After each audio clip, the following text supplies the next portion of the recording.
आज के YouTube session में आपका स्वागत है। आज किस विषय पे बात करेंगे? Latest hot topic, the hit job on Adani industries. किसका हिट जॉब, किसकी बात कर रहा हूं, आपको खुद को पता है, क्योंकि राइट नाउ पिछले 3 दिन से इस पर्टिकुलर इश्यू ने भारत के स्टॉक मार्केट पे तहलका मचा के रखा है। ऑफ लेट जो लेटेस्ट हिट जॉब हुआ है अदानी पे, that is done by Hindenburg research. अब ये हिडनबर्ग रिसर्च, इन्होंने जो अदानी ग्रुप के ऊपर जो एक पेपर पब्लिश किया है, उनके हिसाब से Adani group has raised the debts in a fraudulent manner and because of which the Indian economy is going to be in a big trouble. At the same time Adani group का भी भविष्य कुछ ज्यादा उज्जवल नहीं है, वगैरह वगैरह। ऐसे जो कोई भी जो इंफॉर्मेशन लाई गई है, अभी आज मैं 2 पार्ट्स में बात करूंगा। पहली बात यह होगी कि why Adani is the target, और दूसरी बात यह होगी कि why I am calling it as a hit job. तो चलो लेट स्टार्ट। सबसे पहली चीज, ये टाइमिंग अगर आप देखेंगे कि अदानी ग्रुप के ऊपर ये जो हिट जॉब हो रहा है, उसके पीछे का कारण क्या है? उसके पीछे का कारण है Gautam Adani's latest purchase of Haifa port in Israel. आपकी जानकारी के लिए, अदानी ग्रुप ऑफ इंडस्ट्रीज ने यह हाइफा पोर्ट परचेस किया है।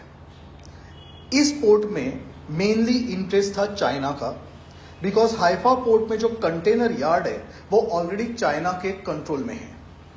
So China wanted to take this particular Haifa port also. लेकिन आपको ये जानकर हैरानी होगी कि जब बिडिंग हुई थी तो अदानी ग्रुप की bidding was 5 times of the second number का bidding। तो मतलब in short we can say that price was least important was Adani taking over this particular project।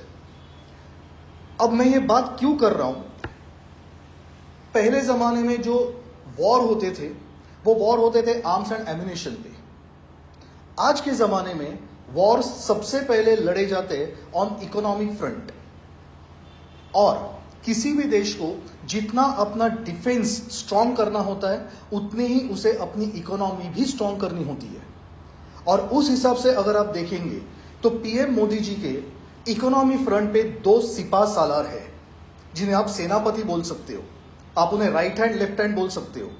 One is Gautam Adani and second is Mukesh Ambani.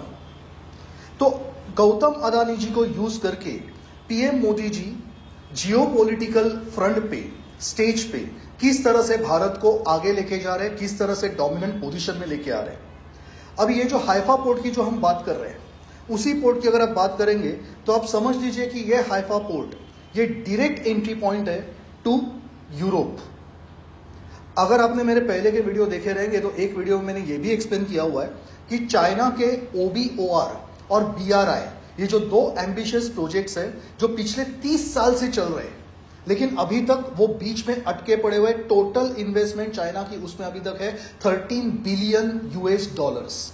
So $13 billion की जो investment China ने करके रखी है, अब पिछले 7 साल में मोदी जी ने उस इन्वेस्टमेंट को किस तरह से तोड़ने का काम किया है, उसे कैसे वेस्ट करने का काम किया है। तो यही एग्जाम्पल ले लीजिए Haifa port. As I said in my previous video, मैंने ये एक्सप्लेन किया था कि किस तरह से भारत एक नया ट्रेड रूट निकाल रहा है, और वो ट्रेड रूट कहां से शुरू होता है? It starts with JNPT in Mumbai. यहां से by sea it will go to UAE, from there to Saudi, from there to Jordan, from there to Israel में जाके वो खत्म होता है एट हाइफा पोर्ट, और हाइफा पोर्ट के बाद वापस सी रूट निकलता है। वो कहां जाता है? तो बीच में जाता है साइप्रस, उसके बाद ग्रीस, और उसके बाद आता है डायरेक्टली ग्रीस, मतलब direct gateway to Europe.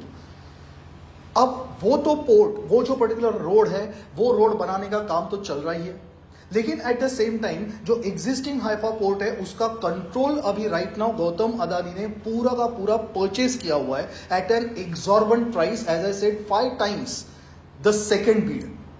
So price was the least important criteria. The reason was that anyhow Bharat wanted to have a control on one particular basic spot which can be called as gateway to Europe. So you can imagine कि जब ये particular port Gautam Adani के हाथ में आ गया है, तो उसके बाद ट्रेड टू यूरोप के ऊपर भारत का कितना बड़ा कंट्रोल होगा। So it's not only gateway for Asia to Europe, it's also for Europe to Asia. At the same time अगर आप एक पैरेलल डेवलपमेंट देखेंगे तो 26 जनवरी को right now Egyptian president he had been invited as a chief guest for Republic Day parade. उस वक्त भारत के और इजिप्ट के जो एमओयू साइन हुए, जो कॉन्ट्रैक्ट साइन हुए, उसमें से एक कॉन्ट्रैक्ट बहुत दिलचस्प है और वो ये है कि सुएज कैनाल का जो वहां पे इकोनॉमिक डेवलपमेंट जोन है, Egypt is giving the rights to Bharat to develop that zone and to take the decisions with respect to the industry to be set up over there. Europe जाने के जो दो main रास्ते हैं उसमें से एक आता है सुएज कैनल और सेकंड आता है हाइफा पोर्ट। सुएज कैनल को हम लोग सेव कर रहे हैं, डायरेक्ट एक्सेस हम लोग वहां पे ले रहे हैं through the political understanding between the two countries, that is Egypt as well as Bharat. और हाइफा पोर्ट को हम पूरा टेक ओवर कर रहे हैं ऑन कमर्शियल बेसिस। तो गौतम अदानी जी की वेल्थ, उनके पैसे का फायदा लेके भारत के लिए मोदी जी इस तरह से ट्रेड रूट्स डेवलप कर रहे हैं। Now next important point, is it that only this Haifa port is where Adani is important? Answer is straight away no. अगर आपने देखा रहेगा तो अदानी ग्रुप के थ्रू कितने इन्वेस्टमेंट्स हमने अपने नेबरिंग कंट्रीज में किए हैं। सबसे पहले बात करते हैं the cash strict nearly insolvent Sri Lanka. Sri Lanka कितना चाइनीज कंट्रोल के अंडर था आप सबको पता है। चाइना ने लगभग उसे निगल लिया था, जिसे भारत ने उस चाइना की पकड़ में से उसे बाहर निकाला है। चाइना ने वहां पे जब पोर्ट्स अपने कब्जे में लेना शुरू कर दिया इन फॉर्म ऑफ लीज, तो eight the same time Adani group became the first Indian port operator in Sri Lanka for construction of Colombo ports western container terminal. तो मतलब इन शॉर्ट अब अदानी ग्रुप का मेजॉरिटी स्टेक उस वेस्ट कंटेनर इंटरनेशनल टर्मिनल में है, जिसका value है अराउंड 700 मिलियन यूएसडी। तो मतलब चाइना का इंफ्लुएंस तोड़ने के लिए हमने वहां पे एंट्री ली, किसके थ्रू? अदानी ग्रुप के थ्रू। नॉट ओनली दैट, किसी भी देश के लिए सिर्फ इंफ्रास्ट्रक्चर के साथ साथ एनर्जी भी इंपॉर्टेंट होती है। और राइट नाउ श्रीलंका के जो हालात है, जहां पे उनके पास इंपोर्ट बिल्स पे करने के लिए भी पैसे नहीं है, फॉरेन करेंसी नहीं है, उस वक्त उसी श्रीलंका में Adani green energy has received approvals for 286 megawatts and 234 megawatts investments of over $500 million।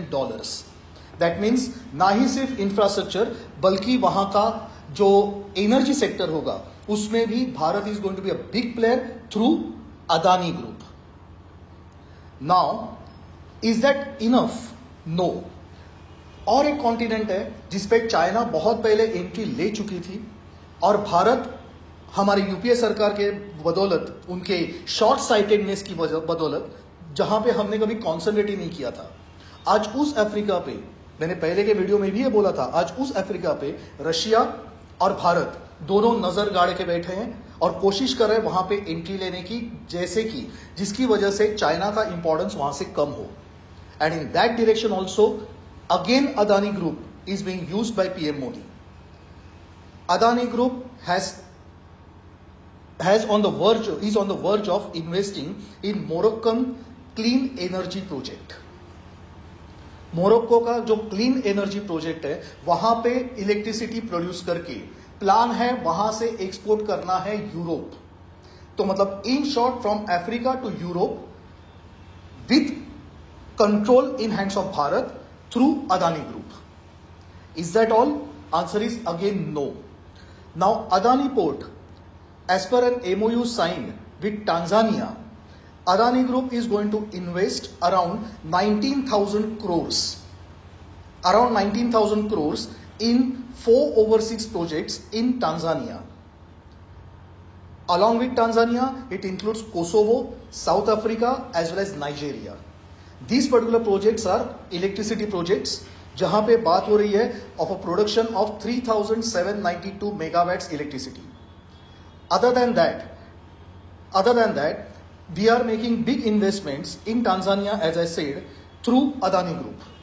So Africa जो भारत के टारगेट पे था, वहां पे जो एंट्री लेनी है in infrastructure projects, in road development projects, in electricity projects, in ports, everything that is happening through only one group, that is Adani group. Sri Lanka में हम लोग एंट्री ले चुके हैं through Adani group.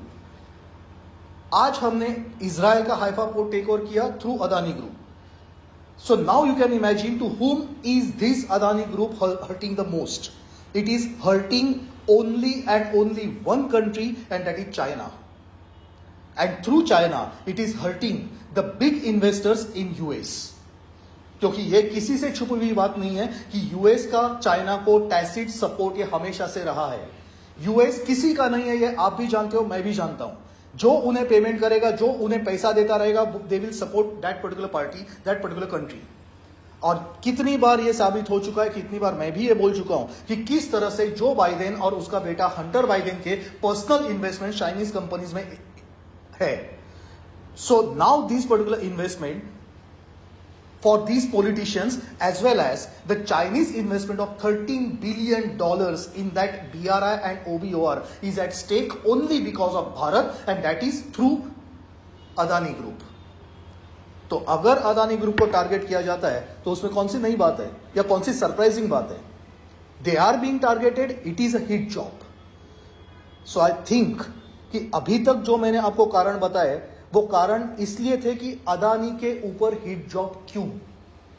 So these are the reasons why he is on target. Now let's go to why I am calling it as a hit job and not a genuine research. किसने किया है research? Hindenburg research. Owner कौन है? Owner is Nathan Anderson. This Nathan Anderson, who has studied international business management from Connecticut University of America. ये particular Nathan Anderson जो आते हैं, ये भाई साहब by origin Israel. So Israel origin connected with US, that means he is part of the deep state, and deep state doesn't want Bharat to go ahead. They can afford to join hands with China but not with Bharat. Bharat, as I have been saying time again and again, is coming up big on the geopolitical front. It is no more an unipolar or bipolar world. It has become a multipolar world with Bharat at the center stage. And all this is happening because of PM Modi's diplomacy. He is building up Bharat on the defense front as well as he is building up Bharat on economic front. We are becoming the pharmacy of the entire world. We are becoming the transportation hub for the entire world. We are becoming the service hub for the entire world. We are becoming the manufacturing hub, now replacing China from that particular status. Now imagine, ऐसे वक्त पे अगर Indian economy पे अगर घाव करना है, वार करना है, तो सबसे पहले वार उसी सेनापति पे करो जो आपके लिए सबसे मेन है। और जैसे मैंने कहा कि इकोनॉमिक फ्रंट पे मोदी जी के दो सेनापति है, one is Gautam Adani and second is Mukesh Ambani. So right now Gautam Adani has been made the target. आपकी जानकारी के लिए, ये जो पर्टिकुलर हिडनबर्ग रिसर्च, इनका मेन काम क्या है? इनका कोई रिसर्च वगैरह नहीं चलता। उनके कौन एम्प्लॉइज है, उनका कहां पे उनका बिजनेस सेटअप है, उसके पूरे डिटेल्स भी पब्लिक डोमेन में अवेलेबल नहीं है। ये भाई साहब एंडरसन ने राइट फ्रॉम 2017 ऐसे कई हिट जॉब्स चलाए। क्यों? बिकॉज यही हिडनबर्ग रिसर्च ये एक्चुअली स्टॉक मार्केट में शॉर्ट सेलिंग में इन्वॉल्व है। शॉर्ट सेलिंग मतलब इन शॉर्ट आप बिना शेयर्स परचेस किए सिर्फ उसके प्राइस डिफरेंस के ऊपर खेल के अपना प्रॉफिट लेके निकलते हो। तो ऐसे वक्त पे जब प्राइस गिरती है तो these people are in profit. In 2017 also it had so happened that Anderson ran Clarity Springs, which targeted Indian film making company Eros International। 2017 में ही इसी particular short seller Hindenburg research ने 45 कंपनीज को target किया था, जिसमें से 34 companies के prices गिर गए और उसकी वजह से हिडनबर्ग ने they minted profits. Now once again this particular game is being played with Adani group कि अदानी के शेयर के प्राइसेस किस तरह से फ्री फॉल चालू है पिछले 3 दिन से आपने देखा हुआ है।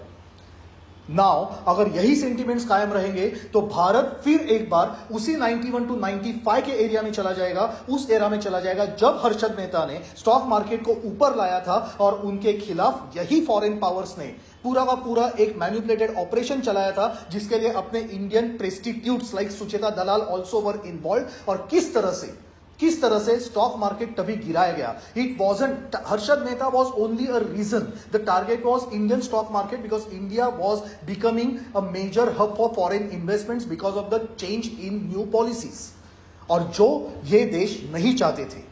स्टॉक मार्केट तब जो गिरा था उसे वापस उठने के लिए 2-3 साल लगे थे, और भारत की अर्थव्यवस्था कितने पीछे ढकेली गई थी आप सोच सकते हो। आज फिर एक बार वही गेम दोहराया जा रहा है।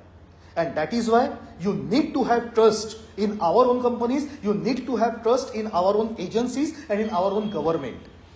लोग बोलते हैं, ये हिडनबर्ग रिसर्च ये कहता है कि अदानी का डेट एक्सपोजर बहुत ज्यादा है, बिकॉज ऑफ विच अगर सपोज अदानी कभी अगर लॉस में जाएंगे तो in that case banking industry will collapse.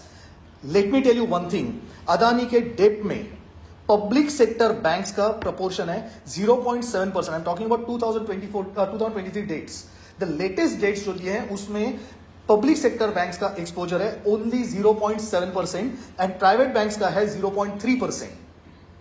Overall अगर आप डेट की बात करोगे तो पब्लिक सेक्टर बैंक्स का 1.5, प्राइवेट सेक्टर बैंक्स का 1.5% एंड पब्लिक सेक्टर बैंक्स का 6% is the debt exposure of Adani. और अब कोई मुझे यह ना बताए that 6% for the public sector banks and 1.5% for the private sector banks is a very big deal for Indian banks. Not possible. This is not possible to digest. And secondly, let me tell you, ये private sector bank या public sector bank जिन्होंने Adani group को जो loans दिए हुए हैं, ये कोई क्रेडिट कार्ड्स नहीं है, ये कोई अनसिक्योर्ड लोन्स नहीं है, उसके सामने सिक्योरिटी है। Security in form of the ports, security in form of the airports which he has taken to handle to manage as well as the energy sectors. आपकी जानकारी के लिए, Gautam Adani right now he is operating 13 sea terminals in India. He controls 24% of the India's maritime commerce. तो आप सोच सकते हो, जिस आदमी के पास इतना बिजनेस है, जिस आदमी के पास इतने एसेट्स है, उन एसेट्स के अगेंस्ट अगर सपोज बैंक से लोन दिए हैं और अगर वो आदमी कल बैंकरप्ट भी होता है तो बैंकों का पैसा कहां डूबता है? बैंकों का पैसा डूबने की बात तब होती है when there is no security, as it happened in case of Kingfisher Airlines। कभी 900 करोड़ का लोन जब यूपीए सरकार ने दिया था अगेंस्ट डिफंक्ट किंगफिशर एयरलाइंस का लोगो, मतलब जो एयरलाइंस की एक प्लेन 2 साल तक उड़ी नहीं थी, उस एयरलाइंस के लोगो पे जब यूपीए सरकार 900 करोड़ का लोन दे सकती है और वो लोन डूबने के बाद भी भारत की अर्थव्यवस्था संकट में नहीं आती, लेकिन वही जगह पे गौतम अदानी जब 1.5% and 6% of the total banking debts, अगर सपोज उतना लोन उन्होंने लिया है और सामने सिक्योरिटी दी है in form of concrete assets, तो बैंकिंग इंडस्ट्री कैसे डूब सकती है? So it's a multiple target game. Gautam Adani को टारगेट करके इंडियन बैंकिंग सिस्टम पे सवाल उठाए जा रहे हैं। Eight the same time Gautam Adani group of industries में एलआईसी और एसबीआई की बहुत मेजर इन्वेस्टमेंट है, तो अगर सपोज गौतम अदानी के स्टॉक पे फर्क पड़ता है तो उसका फर्क एलआईसी और एसबीआई के स्टॉक पे भी पड़ने वाला है। So overall banking as well as industry, everything will come under strain. लोगों का स्टॉक मार्केट पे से भरोसा उड़ जाएगा और इन शॉर्ट बाहर के इन्वेस्टमेंट्स आने कम हो जाएंगे। ये यहां का गेम प्लान है और आपको जरूरत है ये समझने की that it is a complete hit job eight behest of China and the deep state, and I'm saying this very openly because मैंने अभी तक आपके सामने I think all the possible proofs रखे हैं और मैं आपको यह भी बताना चाहता हूं इसके बाद अगला हिट जॉब आएगा। ऐसे कई हिट जॉब आने वाले टिल 2024 इलेक्शंस। मैंने पहले भी कहा था, वापस कह रहा हूं और कहते रहूंगा कि 2024 elections is going to be a bloody war, it's going to be a blood bath. And for that bloodbath need not happen only on the streets. It is going to happen on economic front also, at stock market also. And these people, these powers who don't want Modi ji to come back in 2024, they will go to any extent. To any extent. ये तो सिर्फ शुरुआत है। BBC documentary 2 दिन पहले की बात है, उसके बाद तुरंत ये अदानी का हिट जॉब और कई आने वाले। और मैं आपको लिख के देता हूं, next target is going to be Mukesh Ambani. और मुझे बोलते हुए बहुत खुशी हो रही है कि हिडनबर्ग रिपोर्ट का उसके थ्रू चाइना का या किसी भी अपने देश के दुश्मन का जो कुछ भी टारगेट था वो पूरी तरह से फेल हो चुका है। किस तरह से मोदी जी अपने सेनापति को बचा रहे हैं, किस तरीके से गवर्नमेंट अपनी इकोनॉमी बचाने के लिए सपोर्ट कर रही है, इसके लिए मैं आपको 2 एग्जांपल देता हूं।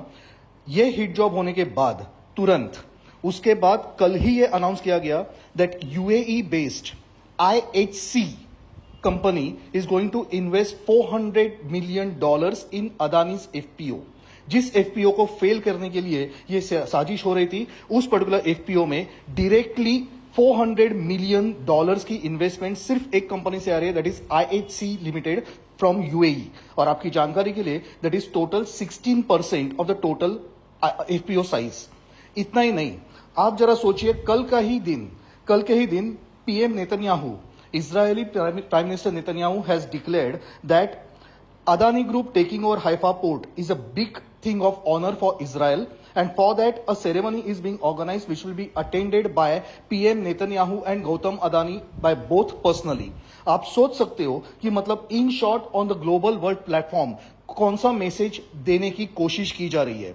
और अगर आपको अभी तक ये पता नहीं है कि यूएई के प्रिंस के साथ PM मोदी जी के कितने क्लोज रिलेशनशिप है और नेतन्याहू जी के साथ PM मोदी जी कितने फास्ट फ्रेंड है, अगर आप ये 2 चीजों को अगर इक्वेट करोगे तो आपको पता चलेगा कि किस तरह से हम अपनी इकोनॉमी बचाने के लिए कोशिश कर रहे हैं। और लास्टली आपको एक खुशखबर यह भी देता हूं कि ये जो पर्टिकुलर हिडनबर्ग रिपोर्ट था, एज वेल एज जो हमारे देश के दुश्मनों का हमारी इकोनॉमी को इकोनॉमी को नाकाम करने की, उसे फेल करने की जो कोशिश हो रही थी, वो पूरी तरह से अब फेल हो चुकी है because overall FPO has been oversubscribed. Now it is oversubscribed to the extent of 1.26 times। That means जो FPO फ्लॉप करने की कोशिश की जा रही थी वो पूरी तरह से फेल हो चुकी है। And at the same time let me tell you one more thing कि राइट नाउ इंडियन इनकॉर्पोरेशन ने पूरे के पूरे भारत के इंडस्ट्रियलिस्ट ने किस तरह से एक आके एक एकता दिखाई है। That is a very thing, a creatable thing, and that is इस पर्टिकुलर FPO में इंडिया इनकॉर्पोरेशन की तरफ से Ambani, Sajjan Jindal of JSW, Sunil Mittal Airtel, Sudhir Mehta Torrent and Pankaj Patel Zydus, ऐसे बड़े बड़े इंडस्ट्रियलिस्ट कॉरपोरेट हाउसेस ने अपने ultra high net worth individuals के थ्रू जो पर्सनल इन्वेस्टमेंट की है, सिर्फ यही लोगों ने मिलके 3.13 crore shares of the FPO उठा लिए हैं। And overall FPO has become a big hit, a big success, and this is a very strong message. One message was given by PM Modi ji yesterday by getting the diplomats involved from 2 different countries like UAE as well as Israel. That was from government level, and now from industrial level, the industrialists have come together to stand in solidarity with Gautam Adani, and this is a very good sign। ये बताते हुए कि पूरे world को जो करना है कर लो, अब ये भारत झुकेगा नहीं साला। आपको ये वीडियो पसंद आया होगा तो लाइक कीजिए, शेयर कीजिए, सब्सक्राइब कीजिए। नमस्कार।